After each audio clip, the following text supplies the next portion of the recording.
بنگلور کے قریب میں ایک بستی ہے 60-70 کلومیٹر کے فاصلے پر، ٹمکور شہر ہے، اور ایجوکیشنل لائف کے اعتبار سے وہ بہترین شہر ہے، وہاں زبردست تعلیم ہوتی ہے۔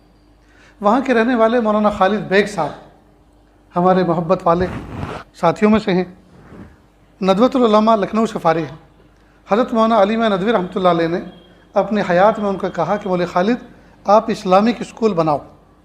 کہ حضرت اسکول میں پڑھا ضرور ہوں، لیکن اسلامک اسکول سے مراد کیا ہے؟ کہ دیکھو دو طرح کے اسکول ہوتے ہیں، ایک مسلم اسکول اور ایک اسلامک اسکول۔ مسلم اسکول وہ ہے جس میں پڑھنے اور پڑھانے والے مسلمان ہوں، اور اسلامک اسکول وہ ہے جس میں پڑھنے اور پڑھانے والے اسلامی مزاج کے ہو۔ دونوں میں فرق ہے۔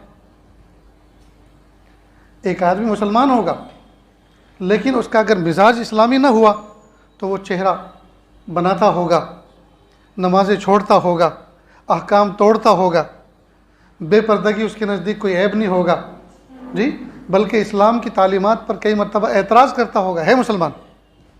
تو مسلم اسکول الگ ہوتا ہے اور اسلامک اسکول الگ ہوتا ہے۔ تو حضرت جب آپ نے یہ فرمایا ہے تو مجھے آپ 2 سال کا ٹائم دیں، میں ذرا اس کو مزید سمجھ لوں، اس پہ اسٹڈی کر لوں۔ بہت اچھا۔ 2 سال میں انہوں نے 3 سلیبس پڑھے، امریکہ کا، یورپ کا، انگلینڈ کا، اور تیسرا مصر کا۔ مصر اس اعتبار سے کہ یہ مسلم ملک ہے، یورپ اس اعتبار سے کہ وہ عیسائی ملک ہے، اور امریکہ اس اعتبار سے کہ یہودیوں کا اثر ہے۔ تینوں سلیبس کو سامنے رکھ کے انہوں نے اسٹڈی کی۔ ایسا لگا ان کے کہنے کے مطابق جیسے ابلیس انسانی شکل میں بیٹھا ہو اور 3 اسٹوڈنٹ بٹھائے ہوں، ایک عیسائی، ایک یہودی اور ایک مسلمان، اور کہا لکھو۔ تو لکھوانے والا ابلیس، لکھنے والے 3 شخص اپنے اپنے انداز میں لکھا، لیکن مقصد وہی لکھا جو ابلیس لکھوا رہا تھا۔ کہ تینوں سلیبس پڑھنے کے بعد کچھ بھی فرق نظر نہیں آیا، سب میں اللہ سے دوری، مذہب سے بیزاری، دین سے بیزاری، سب میں سب کا مقصد ایک تھا۔ مثال کے طور پر انہوں نے ایک مثال دی، مصر کا جو سلیبس تھا اس میں میتھ پڑھایا جا رہا ہے، اور میتھ والے بچے کو ایک مثال دی جا رہی ہے کہ ابراہیم بار میں گیا، بار تو جس میں شراب بیچی جاتی ہے، شراب خانہ، ابراہیم بار میں گیا، فاطمہ نے 3 روپے میں، وہاں روپے کو جنیو کہتے ہیں، وہاں کی کرنسی کا یہ نام ہے، 3 جنیو میں اس نے 1 بوتل ابراہیم کو دی۔ اگر ابراہیم 5 بوتل خریدے گا تو کتنے پیسے دینے ہوں گے؟ تو ہے تو یہ جمع کا حساب، لیکن اس نے اس حساب کے اندر کئی چیزیں سکھا دی۔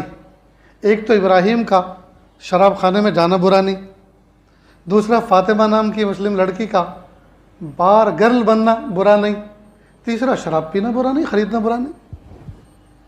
تو سکھانا تھا حساب اور سکھا دیا کچھ اور۔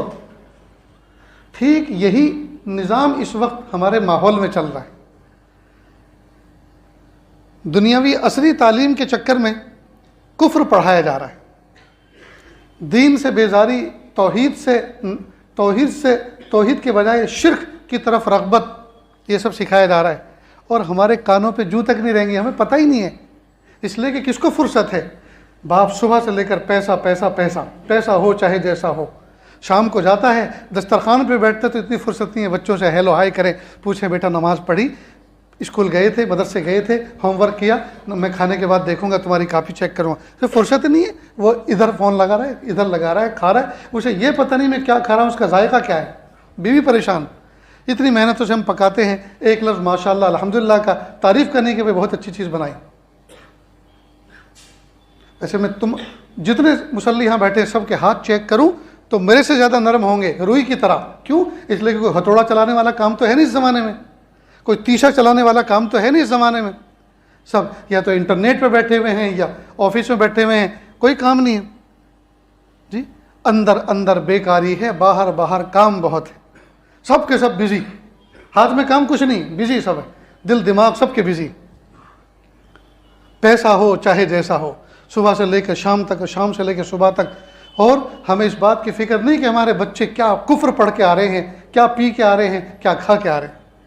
میرے بھائیوں، اللہ کے لیے وقت نکالو، اپنے بچوں کو لے کر بیٹھو، وہ سلیبس میں آج کیا پڑھ کر آئے ہیں جی، ایسے ایسے سوالات ان سے کیے جا رہے ہیں، بتاؤ تمہارے ماحول میں ارد گرد کون کون سے درخت وہ ہیں جن کی پوجا کی جاتی ہے، اور تم کون سے درخت کی پوجا کرتے ہو؟ بتائیے مومن بچہ کیا جواب دے گا؟ اور اس سوال نامے میں جو سوال کیا گیا اس پر 25 مارک اس کو ملنے والے۔ ہم نے کوئی تیاری کی؟ ہم نے کچھ سکھایا اپنے بچے کو؟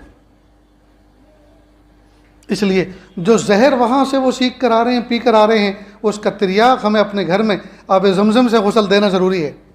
اور یہ اسی وقت ہو سکے گا جب ہم روزانہ مغرب بعد عشاء بعد کوئی نہ کوئی وقت نکال کے اپنے بچوں کو کہ بیٹا آج تم نے کیا پڑھا، آج تمہارے ٹیچر نے کیا تقریر کی تمہارے سامنے، آج تمہارے ذہن میں کیا بٹھایا؟ بیٹا دیکھو اسلام اس بارے میں یہ سمجھاتا ہے، ہمارے نبی اس بارے میں یہ فرماتے ہیں، اور اللہ اس چیز سے خوش ہوتے ہیں، اس چیز سے ناراض ہوتے ہیں۔ اور اس کا آسان حل تو پھر ایک تو یہی ہے کہ ہم اپنے تعلیمی ادارے خود ڈیولپ کریں، جو بنے بنائے ہیں، نئی انرجی صرف کرنے کی ضرورت نہیں ہے، جو بنے بنائے ہیں انہی کے اندر نصاب تبدیل کرنے کی ضرورت ہے، اور پڑھانے والے اساتذہ ایسے ہوں جو ایمان کے پکے ہوں۔ اگر وہ کفر بھی پڑھائیں گے، اوپر سے مجبوری کی وجہ سے کفر بھی پڑھائیں گے، تو کفر اور ایمان کو الگ کر کر کے وہ سمجھائیں گے۔